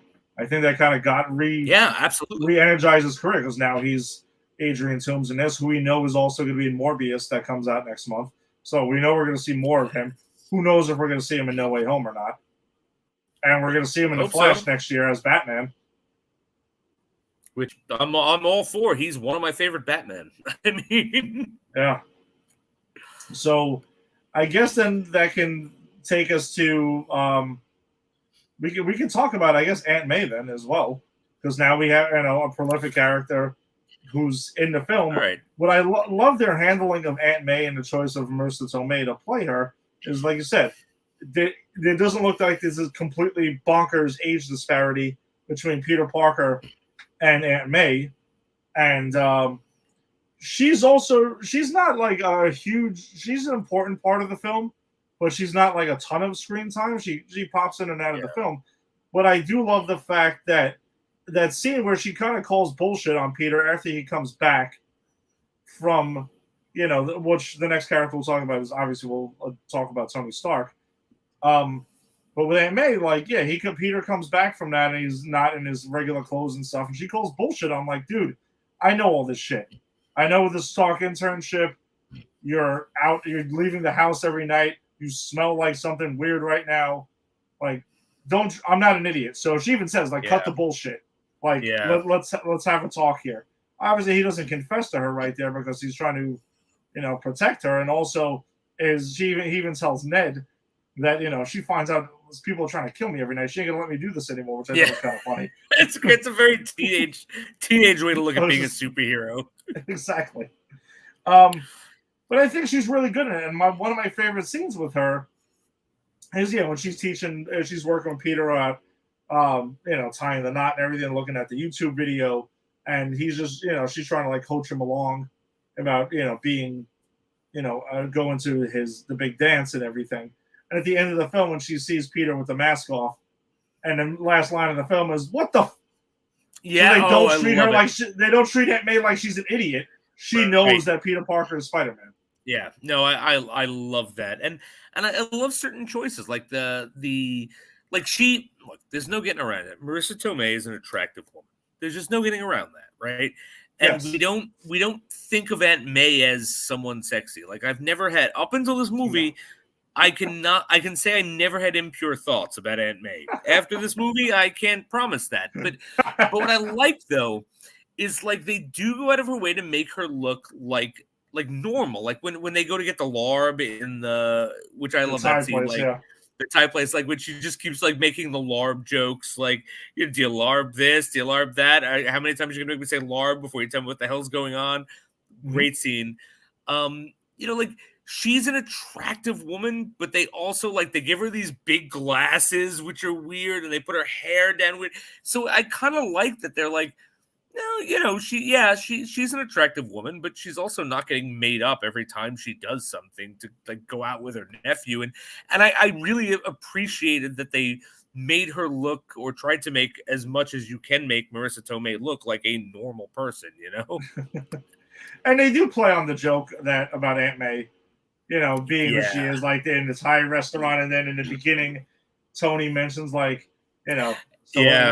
she wearing or whatever, and like, that's inappropriate. Don't worry about that. Yeah. Let's skip that part. But I mean, Marissa Tomei crushes it as Aunt May in this film. She's really good. She's a great actress. She's a great actress. Legitimately, is a great actress. Academy Award winner, Marissa Tomei. Yes, absolutely. Which, I wanted to post something in the group today, but when I'm at school, there's I never post anything. And thank you, by the way, for posting 00 Deep Dive stuff the other day, because when I'm at school, I have no internet on my phone. Mm-hmm. But I saw a meme I want to post on the group where it was like a picture of my cousin Vinny, like the poster of Joe Pesci and Marissa Tomei. And the caption was, "Until I get confirmation otherwise, this is my Uncle Ben." That's great. That's really good. But I couldn't post it because I had no service. So then that ties us back to Tony Stark, because part of the deal with Sony and Marvel was that pretty much an MCU hero needs to appear in all these Spider-Man movies. This is why we got Doctor Strange now, and we got Nick Fury in Spider-Man and Spider-Man Far From Home. I didn't realize that was part of the deal. Yeah, that's part of the deal, because I think Sony was like, we need to make sure we hammer home to people that this takes place in the MCU and is not just another rebooted Spider-Man thing. So please trust us this time. Please trust us. Sony's like, look, we know we wronged you, but Kevin Feige hasn't, and you see Iron Man here. So he appears on the posters. Not a ton of screen time for Tony, but he doesn't just show up just for like, hey, that's it. He's the mentor through the film. Yeah. He's not helping Peter along. Yes, he has the big scene with on the ferry, which when he goes ahead and he tells Peter after the whole ferry fiasco, when he saves him, like, listen, I'm going to need the suit back. And he's just like, well, if I don't have the suit, then Peter says, if I don't have the suit, I'm nothing. And he tells him, well, if you're nothing without the suit, then you shouldn't have it. Which I thought was, I love the fact that that's a thing in this, because that's the lesson he learned in Iron Man 3. Yes, that's true. That's very true. Right. So this is the lesson he wants to impart to his protege, because this is his protege. This is very much the closest thing to this point that he has to a son or a child. Like, we know Endgame he has a child, but yes. At this point, no, this is the closest thing he has. And actually, I have a note. Tony's a really bad dad. He tries hard, but he's a really bad dad to Peter Parker. But I think he acknowledges that in the last scene. He where does. he's like making all the weird metaphors and stuff. He's like, hey, listen, let's just say that was what you needed. That was the push you needed, right? Tony knows it's bullshit, but he's like, we'll just go ahead and say that's it. Right? Right. Okay. That's why it works. But I think in the scene, though, on the ferry, when him and Tony are talking, there's a big foreshadowing scene where he says, well, if you die, that's on me. Yes, I don't need that on my conscience. Now that we know about Infinity War and Endgame, watching this and that line, it has a lot more weight to it now. Looking back on it. Yeah, no, obviously they knew what they were doing, but absolutely agree. They set that up, and also I think it's very important that line comes. So the first time this isn't the first time we see the Iron Man suit. The Iron Man suit saves Peter Parker from almost drowning in Queens when he first fights the Vulture. And he goes, you didn't have to come here. And he opens a suit. He's like, I'm not. I'm in India. You're lucky this place has Wi-Fi. And so I love that in that scene where they have that real, genuine emotional moment. He goes, yeah, if you really, Peter says to Tony, if you really cared, you actually would have shown up yourself. And he just comes out of the Iron Man suit. And then they have that conversation. So I think it really hits at home no, he does really care. And so foreshadowing, I'm here. I care about you. I'm not a good guy necessarily, and I'm a terrible father, but I care about you and I'm invested in you. And if you die, it's on me. And with all of that, then knowing what we know about Endgame or Infinity War, it's it makes a lot of sense when we look back on Tony Stark in Endgame when he's like, I can't lose my daughter. I can't lose, because it's he's already lost someone that he felt was a child. And so I think it's a brilliant scene. And in Endgame, he has a picture in his house, in that cabin, of him and Peter. And that's part of the thing that pushes him to buy into the time heist. Yep. And they go ahead and the time heist, and they go ahead and bring everyone back. So really love that angle of it too. And at the end of the film, when he presents him with the Iron Spider suit, like the MCU's version, which I love the look of it. Actually, I like the look of it better than the comic version. Nice. And Peter I do. I like this one better. Peter turns it down, and I love Tony's line about so you're good, right? You're good. I get it. It's a blue collar, Springsteen-y, blue collar type of thing. I get it. I can see that. All right. And I bullshits him and tells him it's a test. I love it. I love that. And then you see Pepper come out where's the kid? And the kid turned it down. I got all this staff. I got all this press here. It's I love. I'll just propose. Great. Oh yeah, I'll just propose. By the way, Harry. Happy. Let's go. Ring. Let's go. I've been carrying this around since 2008. Let's do this. I love the fact that it advances Tony's story in the MCU in this film, even though he's not the main character. So it shows it wasn't just for a glorified cameo, because the contract says so. Yes, it meant something. And that's really what I respect about it too. And I didn't even know about the contract thing, but now that I know that, looking at also the movie we're going to do next week, Far From Home, it's no, they find meaningful ways to get the characters in there to make it matter emotionally. Yeah. And it makes sense. And of course, to start off with Tony Stark is the smart way to go about it. Of course, because Tony Stark is the anchor of the MCU.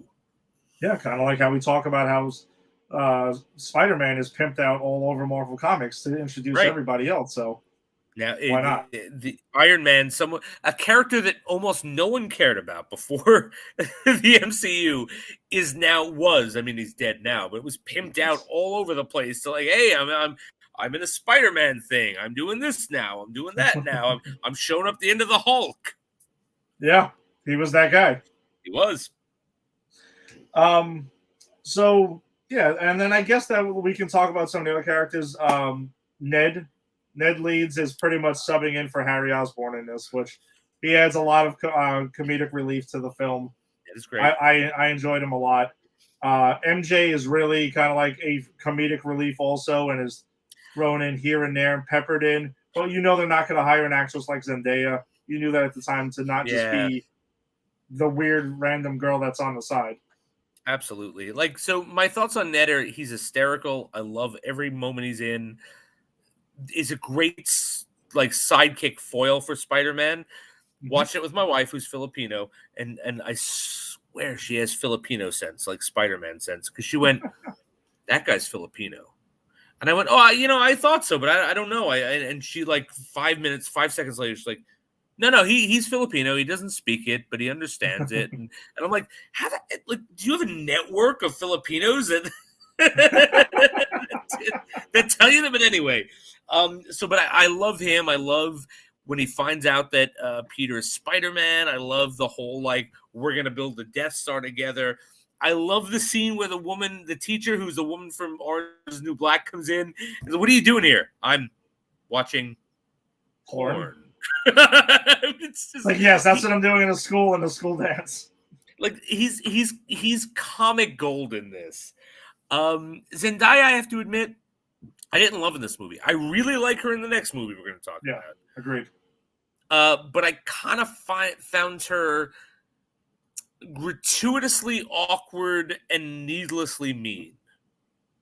Well, I think she would. Well, I mean, the way I took it is this: she's pretty much what a teenager would be when they're overly mean for like no reason whatsoever. Yeah. And she obviously, you could tell she's hiding the crush that she has on Peter throughout the film. Like, she knows what classes he's dropped and what he's in and what he's out. So they acknowledge that. And the fact when they're in detention and she draws the sad Peter picture there, I thought was actually really funny. Cool. Also, her line in DC about, "I was hoping to get in some light protesting so we can, get this going." And I love the teacher's response. "Well, nothing's more American than protesting. Let's get that." Like, he's just something like that. I love that. And by the way, that teacher is the character that was in The Incredible Hulk when he's the guy who lets Bruce Banner in, which I thought was great that they actually followed up on that. I do. Again, this is what I love about these MCU movies is they build the world. Even like, I didn't know that until you pointed it out to me after we saw the movie. I wouldn't have picked up on that because I don't have that eye for detail unless I've just seen the movie, and I don't rewatch The Incredible Hulk. Like, it's not my go-to MCU rewatch.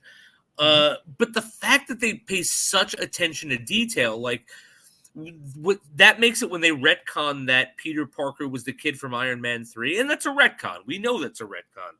But because they do things like that so often, it's like, yeah, it feels right. That works. Like, because they build this whole universe, and I really appreciate that. Yeah, and I actually, honestly, that even slipped my mind for a second that he was the kid at the Stark Expo in Iron Man 2, which I thought was great. Oh, Iron Man 2, not 3. Yeah, sorry. I thought that was really clever. And speaking on MCU connections through the film, though, before we go, I also wanted to, before we get to that, another friend I wanted to mention, by the way, Flash Thompson, not being a physical bully, being an emotional bully, continuously riding Peter throughout the film is hilarious. He is such a dick, and he plays it well. It's just, I love the actor. I love the choice. And look, I'm gonna say this. I know a lot of people went, "Oh, Flash is white. Why are so many people not white in the school?" Look, I teach high school in Queens. Okay, I teach high school in New York. I taught high school in Manhattan. This is what the population looks like. That's why. Yes, that's exactly. It. Okay, so like anyone complaining that Flash is supposed to be white, look.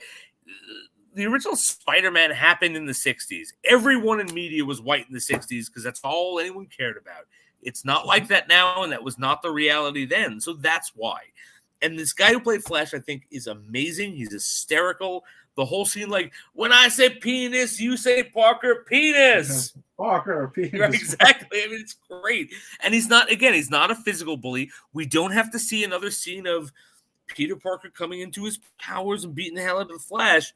No, he never bests the Flash. Like, no, not the Flash. Flash. Like, what happens is Flash loves Spider-Man but hates Peter, and Peter kind of goes, oh, at some point goes, all right, well, I guess I'll take that. Like, Yeah. Also, we talked about the Flash. We talked about Flash.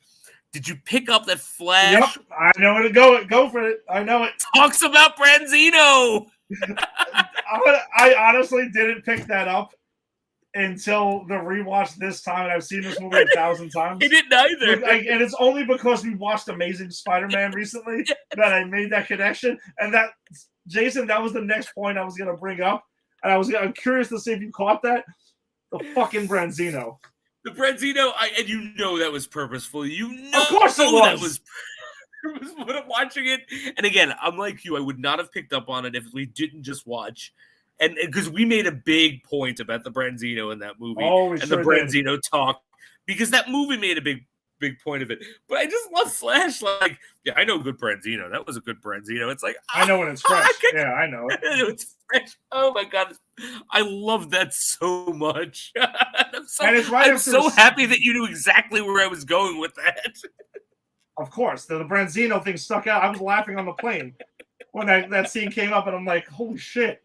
They made an Amazing Spider-Man like dig or something at it. That I thought was funny. That was really funny.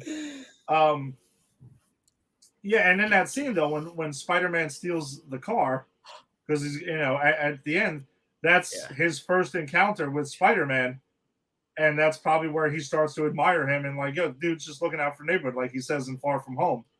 Yeah. So that's an important scene for the both characters moving forward. And all the MCU things that are thrown in here, I thought were great. With Chris Evans, Captain America shows up in a video for the phys ed class. It was great, and the post-credit scene. This is one of my favorite post-credit scenes because it literally trolls us. Yes, like one of my favorites. I love, like, because I remember seeing this with you for the first time in the theater, and we're all waiting for that post-credit scene, and you just see Captain America, like, patience. Sometimes it pays off, and sometimes it doesn't. It's like, you're fucking with us now, MCU. Oh my God. And I respect that. I loved it so much. And then it was the mention with Flash mentions he has a date with Black Widow because he's shitting on Peter again, saying that, you don't know Tony Stark. Yeah, I'm sure you do. Yeah. Oh, yeah. Tony, what is it? Spider-Man is your friend like your girlfriend from Canada that never comes to town or something like that. Exactly. Right? Like, that's the whole thing. He's messing with him. There's a thing in the LARP scene, by the way, where out the window, there's a church of worship for Asgardians. That they worship Asgard. Yeah, there is. If you watch that scene again, you'll see that is a thing, and that's in it. They really peppered things throughout this film to make sure that it fits seamlessly into the MCU, and it's great. And the biggest thing is when you have the opening credits. I mean, the opening scene with Adrian Toomes, and we see how he gets screwed after the Avengers. Then we get the title. And then it's a film by Peter Parker. And then we get the home video film, Peter's perspective of Civil War. That whole thing was genius. And I remember they released that. That was the clip they released prior to Homecoming to promote it. And I ate it up. Absolutely. I love that. And I want to talk about Happy before we're done, but love that that Happy is like, why are you doing that voice? You can't show this to anyone. Yeah. I know, it's just fun. And then they get like, I'm not taking your bags. Grab your bags. Should I use the bathroom for getting on the plane? There's a bathroom on the plane. Is this your first time? Like, the whole interaction, because Happy legitimately dislikes Peter Parker. He sees him as a nuisance, but a means to an end because he was given the responsibility by Tony. But I wanted to point that out earlier too, though. But they mentioned, Tony drops in and mentions that he knows everything that Happy's telling him. He acknowledges it. Yes. Which is why he sends the FBI. So it's not like they do show you that he's definitely a nuisance to Happy. Peter's definitely a nuisance to Happy. but he is doing his job, and Tony's genuinely listening. They don't both treat him like get lost, little kid. That's not. It's perceived like that, but it's not really. If you really watch the film, it's not like that at all. Well, there's a great line, or where not great line, but there's a really cool line where, like, Spider-Man or Peter Parker's telling Happy about then I gave this woman directions. She gave me a churro, and that comes back. That's how you know that Iron Man is being briefed, because like, I don't know, you get a churro, you should do more things like that. But I do want to say that Happy is the reason this movie happens. Like, this movie is Happy's fault, because so many times Peter Parker goes, yeah, I'm calling you because I just saw people using weapons. Shut up, kid. I'm busy. I'm trying to get a promotion. It's moving day. Shut up. Click. And it's like, and then even at the end, when Ned calls him, like, yeah, no, Peter's doing this, and they're about to rob the. Shut up, kid. Shut up. And it's like, and Happy does at the end say, thank you. You saved me. They have a nice moment of reconciliation. But like, but Happy's I understand his motivation, but he's a jerk in this movie, an absolute jerk to Peter, because the whole reason Peter takes things into his own hands is because he is perceiving that no one is listening to him, and Happy is making it clear no one's listening to him, even though Tony Stark is, but Tony Stark is also like an Avengers level Avenger, so he's got other bigger fish to fry. Happy doesn't. This is Happy's goddamn job. So also these Sokovia Accords are an effector in this film. Yes, that's true. So technically, he has to kind of like do other things like this. And Tony does mention at one point that this is a little bit below the Avengers pay grade, even though we find out in Falcon and Winter Soldier they don't technically get paid. But I don't think pay grade was just this. That was him going, I'm more important than this. Yeah, I'll say this is what I send to the FBI. Yeah. This is what I send to like the local authorities. We're watching out for like massive threats to the world. You handle this, and that's also why I take this film as friendly neighborhood Spider-Man, because this is the type of shit that he would totally deal with. And Adrian Toomes does tell Peter that at one point, like, the rich guys, they don't give a shit about us. We're fighting for scraps. Like me and you, that's what we're doing. Which is why I love him as a villain in this, because Peter Parker is not rich. He's actually poor, right? Like he's or lower middle class.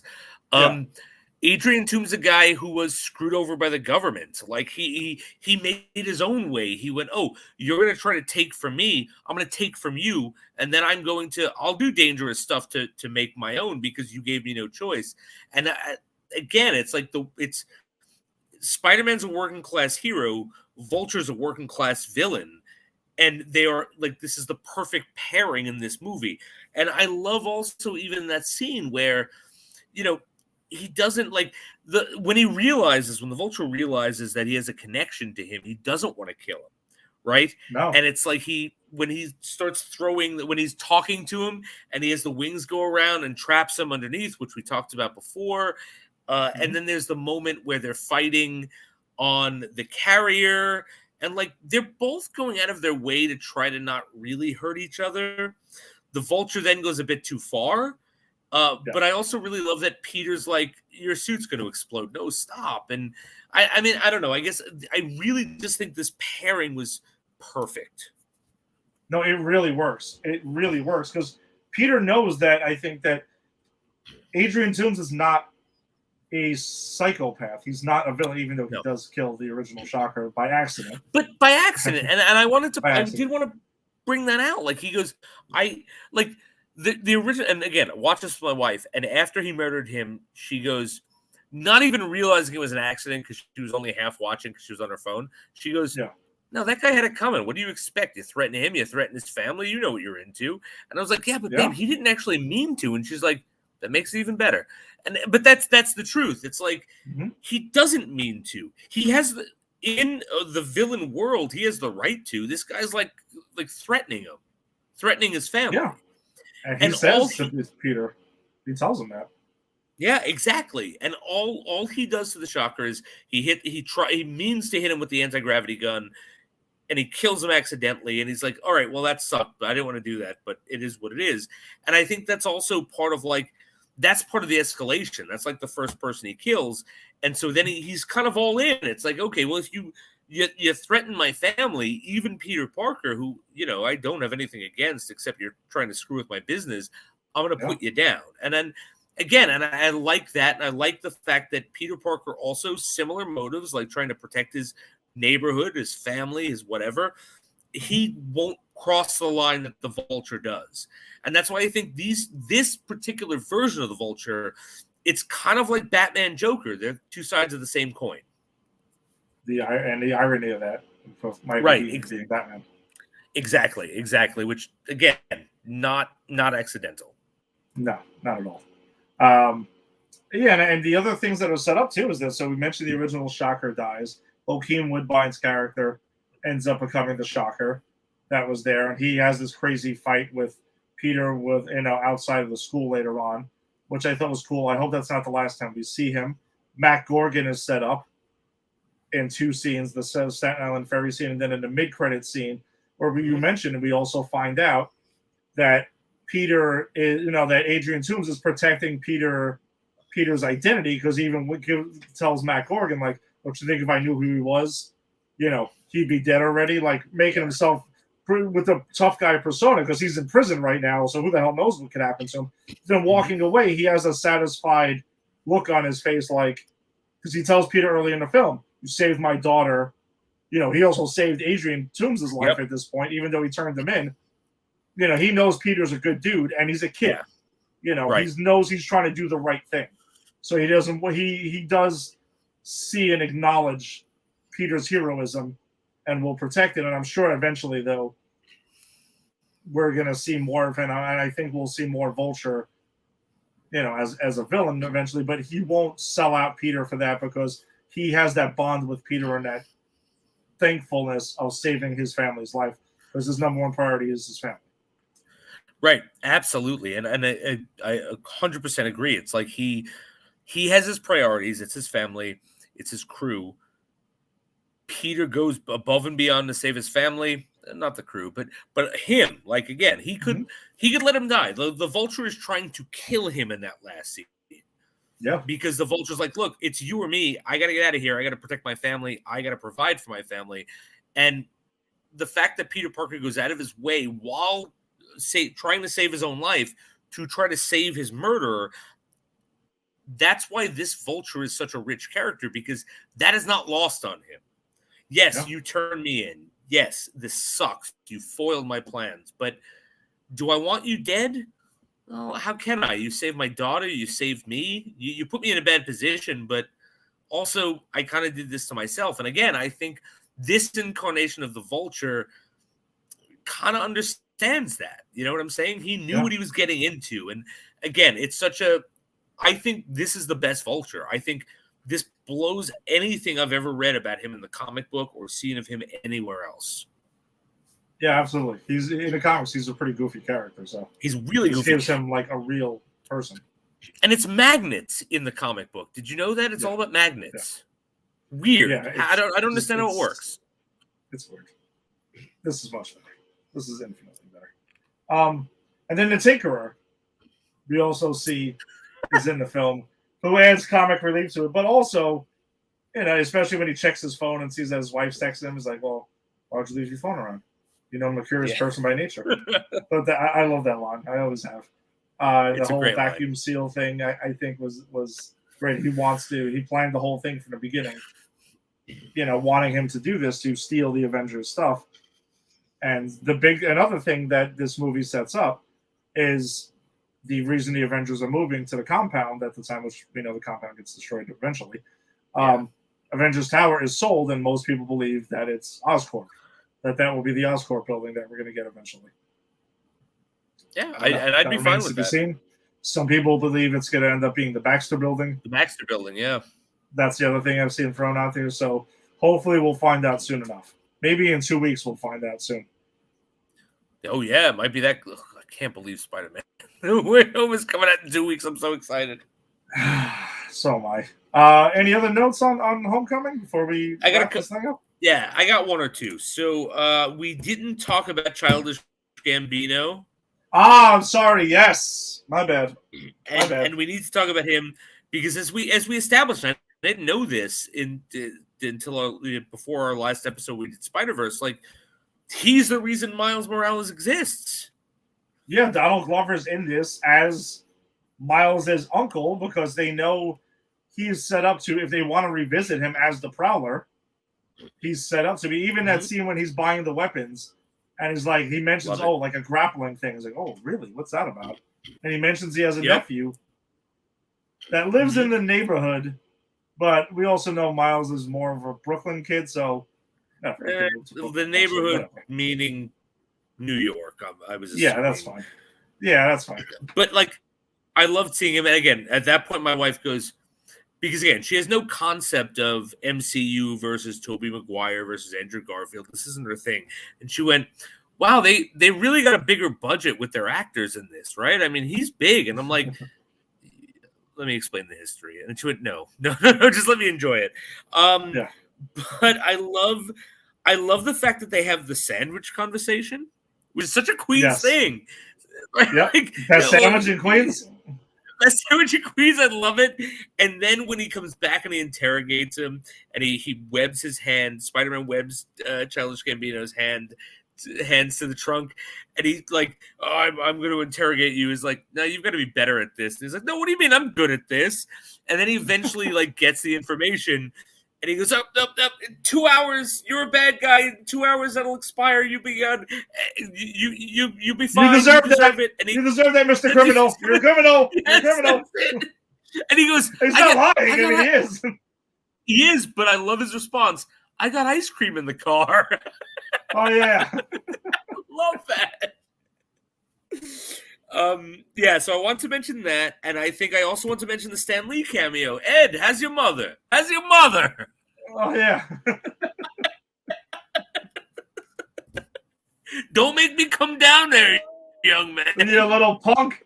Yeah, that whole scene, by the way, is really funny because in a lot of ways it's Peter, like, he ends up like stopping somebody from stealing a bike, doesn't know who to give the bike to, thinks he's stopping a car theft, and meanwhile it's the guy just trying to get into his own car. Things you would think are going to happen to a teenager trying to be a superhero, and that also adds to why I love this movie so much. Yeah, it's just and great Queen shots. Looks, there's a lot of good Long Island City. There was no moment that I went, wait a minute, you were in Forest Hills and now you're in Long Island City. No, there was none of that. Either I didn't recognize it or it was consistent. That's all that mattered. I think it was consistent. I felt it was. I thought it was too. And I got one more character we didn't talk about. It's a very important character. This being a movie in Queens. The Deli Cat. The Deli Cat was present. And Mr. Delmar's Deli. Yep. I love it. This movie went, you know what's Queens? Deli Cat. And you know what? Deli Cat is definitely Deli Queens. Cat is very Queens. The fact that he goes and he has this whole thing with Mr. Delmar and like they're kind of joking back and forth and then there's the Deli Cat and it's like, look, I went to delis like this, like around places I used to work. Like, these places exist. So I just, again, I wanted to talk about Deli Cat because he was an amazing character in this movie. Deli Cat was genius and made it feel very much like New York. We're New Yorkers, so we when we watch Hawkeye and we watch the MCU shows and stuff like that, this felt real. It felt legit. It legitimized the film in a way that people who don't live in New York wouldn't really know about. Agreed. I bet you people outside New York was going, oh, why is there a cat in there? That's gross. And yeah, you're right. That is gross, but that's Queens. It's what it is, baby. That's what it is. We'll get to some quick comments here. Tim, I know Tim is at AEW Wrestling in Queens in UBS Arena. I can't hear what you say because it's too loud in the arena, but Michael Keaton was a genius in this. He also shares our thoughts on when he opened the door and Peter saw him, when Keaton realized who Peter Parker was, as our two favorite scenes. We totally agreed with you on that. We love both of those scenes. And I guess he's going to get a boss man chant going for me at AEW. Thank you, Tim. I appreciate the birthday wishes. Yes, the big boss man chant should happen. A Ray trailer on my birthday would be fantastic. I appreciate that. So, all right, so that pretty much kind of wraps it up for this week for Granny's Peach Tea. Again, thanks for joining us.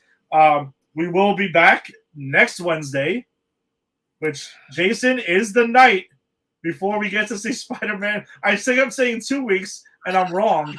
We're about a week away. From a week from tomorrow, we will be seeing Spider-Man No Way Home.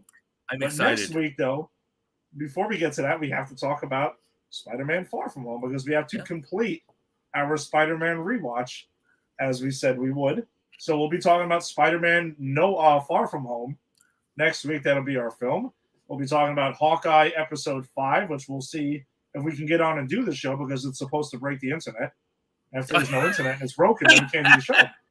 Well, just we'll see what happens. Al Gore up. He'll fix it. He invented it. He can fix it. Yeah, don't worry about it. And we'll be talking about Flash Armageddon Part 5, the ending to the Armageddon miniseries. We got a pretty big show lined up next week, so we'll hope to see you there. We got Hit Monkey, right? Yes, I'm sorry. Week. Yes, it is my bad. I know last episode we talked about doing it. This episode, we were pretty busy, short turnaround time. Couldn't get to it, but we will be talking about Marvel's Hit Monkey, which is on Hulu. So another week, if you got a chance to watch it, it's like some people here do. They have to finish it. You can go ahead and catch up to that. I am enjoying it so far, and I can't wait to talk about it with everyone next week. So check that out. We'll see her next week, and the week after that, we'll be talking about Spider-Man No Way Home.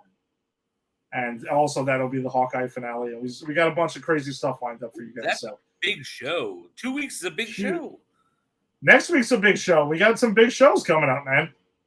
Next week is a big show, but Hawkeye finale and No Way Home? Uh-huh. That's huge a MCU. Yeah, that's a big MCU show. Smorgasbord of MCU. Yes. So, thanks for joining us. If you're into wrestling, you can check out Tim, who was dropped some comments in. You can check out Tim and Eric on the Just Too Sweet show. If you're into the New York Giants, you can check out the We Stomped You Out show.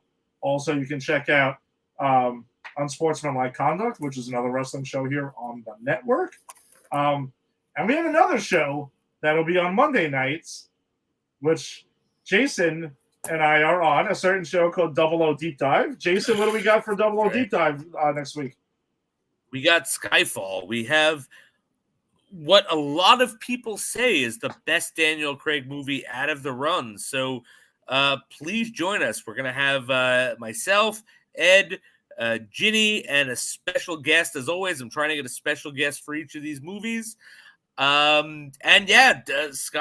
Hey, if you loved Casino Royale and hated Quantum of Solace, join us for Skyfall, because look, after Quantum of Solace, it's all uphill. It certainly is. So check out, if you're into Bond, you can come check us out on Monday for Skyfall. Can't wait to rewatch that one and talk with everyone about that as well. So have a good night. Safe week. We will see you. Jason and I will see you Monday for Double O Deep Dive, and back here for Granny's Peach Tea next Wednesday. So everyone, take it easy. Stay safe. Peace. Later.